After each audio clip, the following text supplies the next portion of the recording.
But even better after the information that we're going to be talking about this morning. What are we talking about today? Well, just as a little cleanup item, last week we had some technical difficulty, Yeah. and we were talking about women need testosterone too.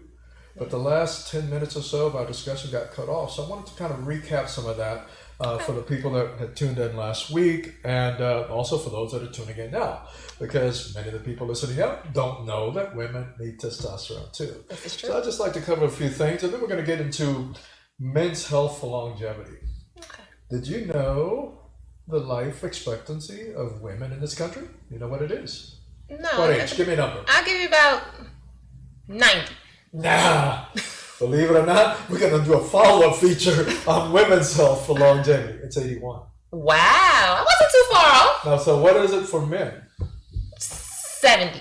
76. Whoa, look at that. Wasn't too far off there either. So, but there's a gap and there's a discrepancy, and there's some reasons for that too. Why is it? But we're going to touch on that a little bit when we talk about men's health. But just to recap what we talked about last week, that women need testosterone too. When we talk about testosterone, most people think about men, you know, big muscles, wrestlers, people using testosterone as an enhancement drug in sports and athletics and things like that. What people don't realize is that testosterone, even though you have a much smaller amount, is the most biologically active hormone in the female body. Wow. There's tremendous benefits to testosterone for women.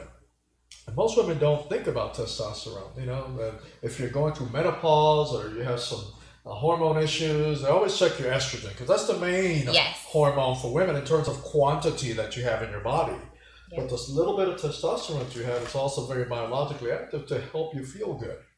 And we talked about having the blahs. You know, a lot of people experience that. Most people I know experience the blahs, and they think it's normal because they have so much on their plate, they're busy, and this is especially true for women because women, to your credit, you guys make the world go round. This is true. I actually woke up a little today feeling a little blah. There you go. Now, what a lot of women do is when they're feeling kind of down like that, they may talk to the family doctors, but we touched on this last week. When you got the blahs, you're not feeling good, you're depressed, you're anxious, you're irritable, your sex drive is low and all that. How many percent of women will go to the doctor? 10%. 10%. So 9 out of 10 women out there are suffering with something that could have a very easy, simple, safe solution. Wow. And that solution may be testosterone replacement. And now, with what the technology we have nowadays is as simple as a little pellet about the size of a long grain rice, just placed underneath the skin in a 10-minute office procedure with just a little local anesthesia and a little Band-Aid put there over the skin. Now, Doc, last week you mentioned the pellet. You also mentioned a different form of a cream, but we never got a chance to touch on the cost. How much does something like this cost? It depends on what modality you want to get treated with. You know, for creams, many times if you want to have a little testosterone cream that you have to apply every day, after you take a shower to a non-hair-bearing area. And there's some issues associated with creams. You can't, if you have children, you can't be letting the children rub up against your arm where you put it and other things like that. So there's some issues related to that. But the creams may cost anywhere from $100 to $200 a month for that. But then the pellets may cost you $400, but it may last you for 4 months. So that's a big difference. Plus, you don't have to worry about using something every day. Just put that little color in there, like we talked about last week. Like they talk about the set it and forget it. Set it and forget it, like in those cooking commercials with the special cooker. You set it and forget it. And everybody nowadays, everybody's busy. People want convenience. Yeah. You know, people want convenience. If you have a way to address an issue, hey, it doesn't take too much of my time. Let me know what I need to do, and I'll even pay a little extra for the convenience. And people for convenience. This is true. Ask McDonald's. So fast food. True. Fast food. They call it fast food for a reason. But some of the symptoms that women may not realize that may be related to Low testosterone may include, lack of energy. We talked about that. You said the sex drive, it plays a part in the sex drive. No. Even without the sex drive, just getting up out of bed in the morning, going to work, lack of energy. Getting up, wanting to take care of your kids, to clean the house, do whatever needs to be done. The second thing is stubborn belly fat. Because sometimes, especially as we get older, a little bit more trouble, a little tiny waist that we used to have, make it a little bit broader, and you want to nip it in the bud before you start looking like a barrel. Okay? Rolling down the street. And we got ways to take care of that, and a lot of that may be related to low testosterone. The other thing is many people have trouble sleeping. Many women have trouble sleeping. Many women are depressed or anxious. When they go to their family doctor, say, doctor, I don't feel good. They get blood tests done, and regular blood tests don't check for testosterone. They check you for anemia to see if you have low blood, as they call it, or to see if you have some electrolyte imbalance, like your sodium or potassium or something may be off. And when all those look normal, what many doctors do, they put a woman on an antidepressant. Yeah. They write a little something. Oh, this will perk you up. This will keep you from feeling depressed. This will take care of your blah. Wow. But these antidepressant medications, although they have their role and they're very effective in what they do, they're designed to boost certain chemicals in your brain to make you feel good. But you may already have the chemicals there. It's just that your brain isn't utilizing it. It's just like you want to build a house, you got a whole pile of bricks sitting over there, but if you don't know how to do construction work, the house isn't going to get built. Well, that's where testosterone comes into play for women, because it helps the brain utilize the brain chemicals that are already there more effectively. So now it can take care of the blah feeling, the depressed mood, feeling anxious, perhaps sleep problems and things of that sort. And it can do it in a way that's more natural, with your hormones. We talked about the fact that, we talked about the going from a narrow little waist to a barrel. We don't lose our hormones as we age, so much as we age because we lose our hormones. Doc, is there an option of like a male home order form? Like, nowadays they have, you can call in if you're embarrassed or you don't want to go to the doctor. Is there any way that I can order testosterone through the mail? There's some easy, or I have to see you. Testosterone is a controlled substance, just like narcotics. Oh. Okay? It is a controlled substance. So that's why you see athletes testifying before Congress sometimes, because they went to some clinic and got testosterone, because it is a controlled substance. The only way you can get real testosterone is through a doctor, through a prescription. And the testosterone is provided through pharmacies, FDA-regulated pharmacies, and they don't send something out to anybody, although they can, and they do, but not without a doctor's prescription. Now, a lot of people are embarrassed. Women are a little embarrassed about talking about these things, and men are even more embarrassed, and we'll talk about that when we talk about men's health and longevity here shortly. But now, if there's a good thing that came out of COVID-19 and social distancing and all this stuff, is that there's been a rise in using the virtual technology to be able to communicate with patients. That's what I've seen in my medical practice. A lot of medical practice have experienced that. I know in my practice we have a HIPAA compliant video conferencing system that we use. That means that the information that goes across isn't scripted. It's not going to be hijacked by somebody, cyberbot, a cyber hack, and then post it on there as some media site or something like that. So it's HIPAA compliant to protect your confidential information that you're going to be exchanging with me during that virtual consultation. Many people will do a virtual consultation. The cost is about the same as a copay for a specialist. In my practice, it's $79. And for that, we can do a face-to-face, we talk about symptoms, etc. And we can do everything except of hands-on physical examination. And many times that may not be necessary. It just may be a matter of getting a proper history, getting appropriate blood tests, and then my having the ability to analyze those and then prescribe appropriate dosing for whatever the problem might be. Doc, this is very interesting. I know last week we touched on so many different effects of testosterone in regards to weight loss and energy. And recently you just mentioned the longevity of men. Can you touch a little bit about on the men's side?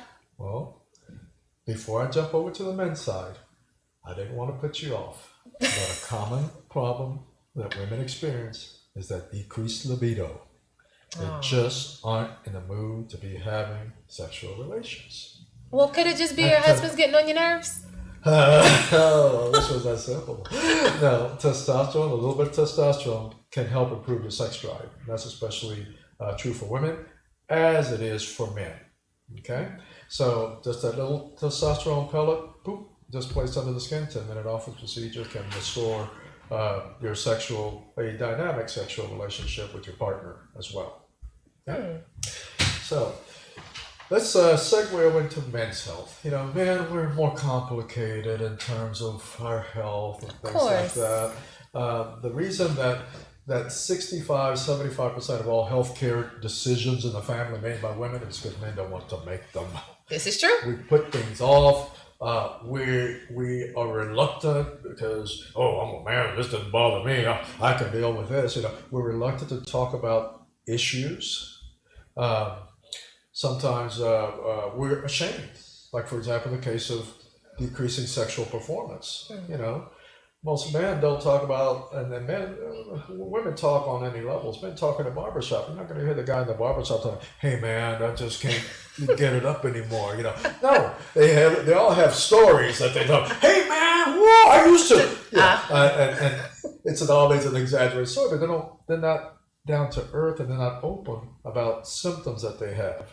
Whether it's decreased libido or whether it's deep lack of energy, all the same symptoms that I talked about for women when their testosterone low are also apply to men. Doc, from your standpoint, from your male expertise, why do you think that happens? Why are men not so openly to speak about that? I think a lot of it is societal pressures. We expect the man to be strong, the man to be dealing with anything, have bullets bouncing off his chest, and the man wants to live up to that image for the family, for the wife, for the girlfriend, the partner, spouse, and there's no need to buy into that hype. We're all humans. Yes. And humans are all vulnerable. Okay? And part of the vulnerability that I see on my side as a medical doctor is health issues. And men are just as vulnerable, if not more vulnerable, to health issues than women. Therefore, we started this conversation talking about longevity. That's why women typically outlive men in this country. Okay? So I'd like to just touch on a few things because there's some things that men can do, that are simple. Doc, before you actually touch on those things, ladies and gentlemen, if you guys are experiencing any things that the doc is talking about, low testosterone, or then you have questions about how you could possibly increase your woman's testosterone, guys, give us a call. Or also we're live on Facebook. You can also put your comments in the chat as well. And we'll be giving information about how you can also contact Rodriguez Rejuvenation. My practice, real easy to remember, Rodriguez Rejuvenation. Want to be younger? Rejuvenate yourself, RodriguezRejuvenation.com. And the phone number, which we'll be repeating at the end of the show, is 713, the Houston area code, 713-523-2500, 523-2500. It's an easy number to remember. So please reach out because we're here to help you and give you more information. That is true. And if you guys want to call into the hotline, that number for today's show is 281-587-1540. Okay. So I apologize, Doc. Go ahead. That is no problem. Since we have a limited amount of time to talk on the show and health issues can cover a whole range of things, I'd just like to touch on simple things that men can do at home in isolation to help live a long and vibrant life. Okay? We talk about the things that are the major killers and the major causes of diseases and complications in this country. What are they? What are diseases that everybody's on? What kind of pills are they on? What kind of medicine are they on? What's your guess? What is it? Diabetes, high blood pressure. High blood pressure. There you go. The little blue pill. That little blue pill addresses lack of blood flow. So cardiovascular disease. Those are three big killers, and then cancers. Okay. Diabetes, high blood pressure, poor circulation. That requires a little blue pill. Okay. Now, one of the simplest things we can do, and you've heard, doctors tell you lose some weight, but losing weight and maintaining a lean weight is very, very important because it helps with blood pressure. Okay, it helps also with diabetes. If you're at a normal weight, your chances of having diabetes are dramatically decreased, as well as your chance for having high cholesterol and bad lipids. And those aren't necessarily the killers, but those lead to the cardiovascular deaths that we talked about. Hypertension, high blood pressure, diabetes, and heart disease. Okay, those are three big killers that we have some control over. Okay, so let's talk about high blood pressure. What can we do for high blood pressure? Keep your weight down. What's a good way to keep your weight down? You make good food choices, and what else wasn't that a good way? Well, they say exercise. There you go. There you go. Exercise. Exercise. What do you do when you exercise? You ever touch your chest and see what's happening in there when you're exercising? What do you feel? You feel your heart pounding. And the heart's pounding and the heart's pumping. Okay? You're strengthening that heart muscle. But guess what? When that heart is pumping the blood out all over your body, the blood vessels have to dilate and expand to accommodate that big pulse of blood.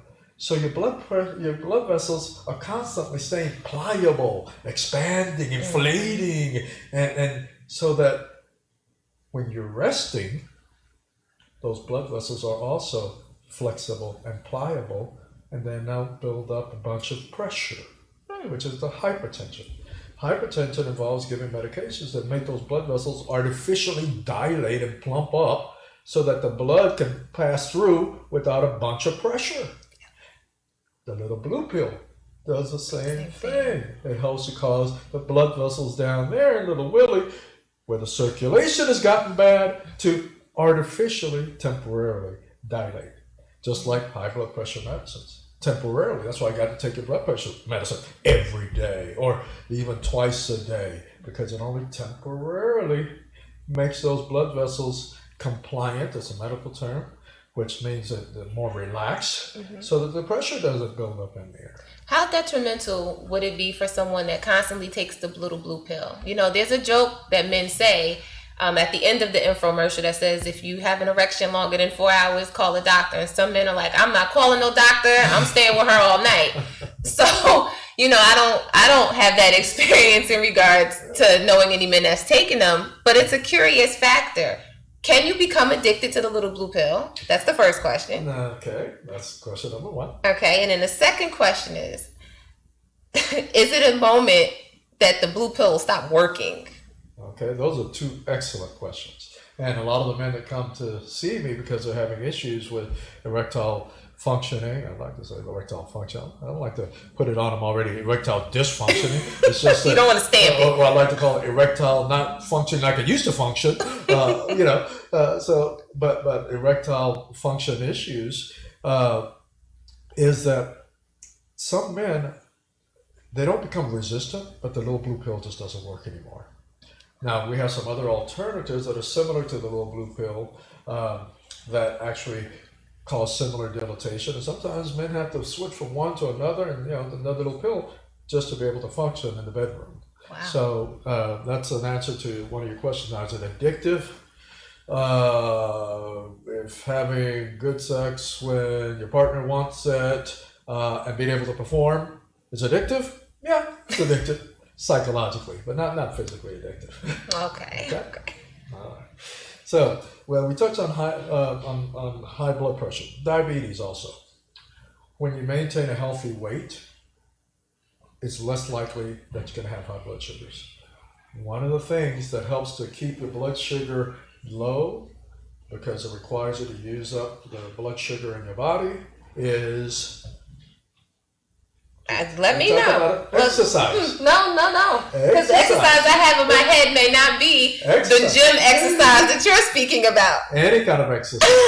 Any kind of exercise is good. Exercise in the bedroom has other additional benefits. Oh, okay. But we're talking about sustained exercise, and we're talking about maybe walking 3 times a week, 30 minutes a day.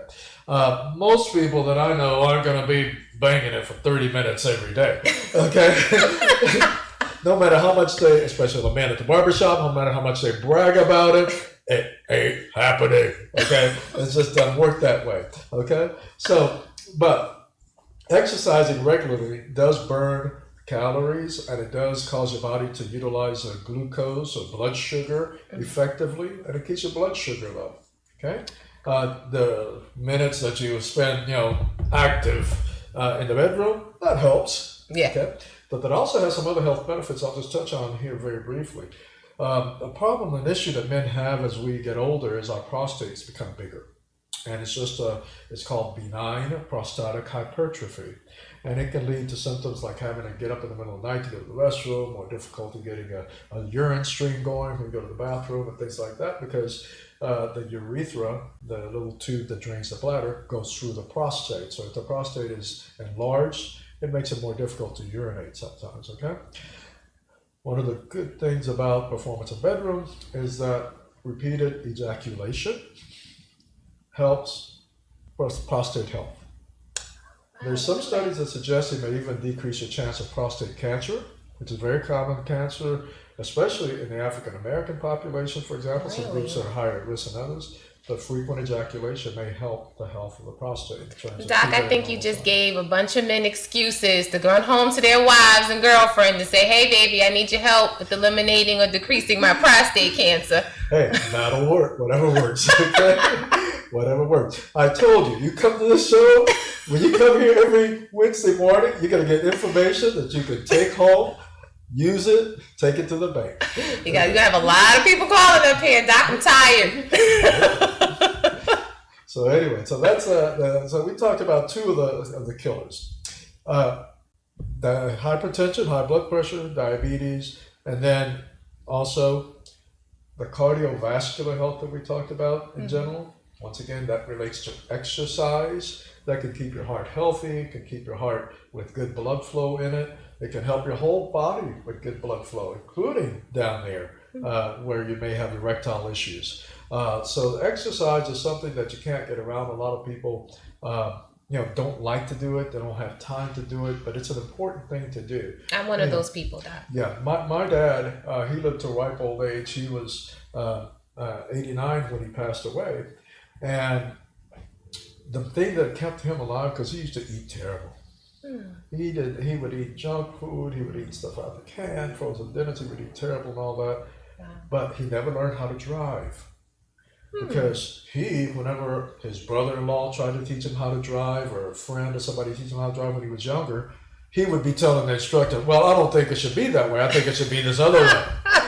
So they washed their hands and said, we're done with him. He talks back too much. His name was Raul, like my name. He said, no, we're done with you. So he never learned how to drive. Wow. So even after he retired, as well as when he was working, he would always take the bus and public transportation.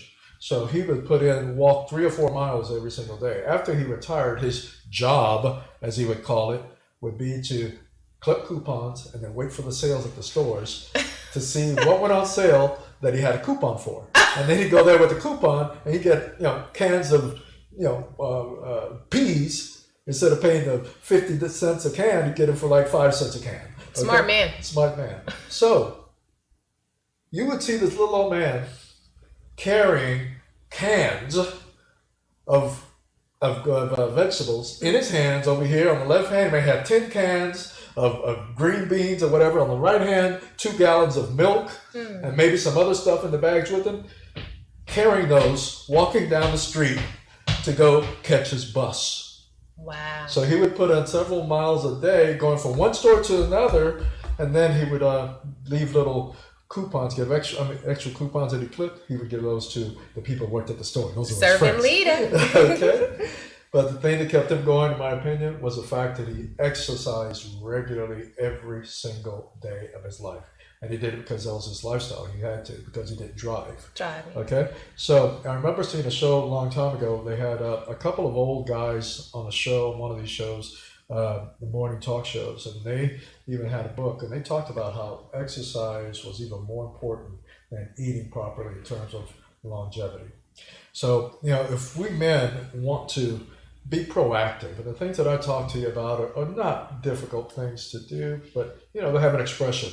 Things that are easy to do are also easy not to do. Mm-hmm. And so I'm giving you some tips that you can start implementing in your life right now so that you can help increase your lifespan, so you can be healthier as you get older. They narrow that gap in longevity between men and women.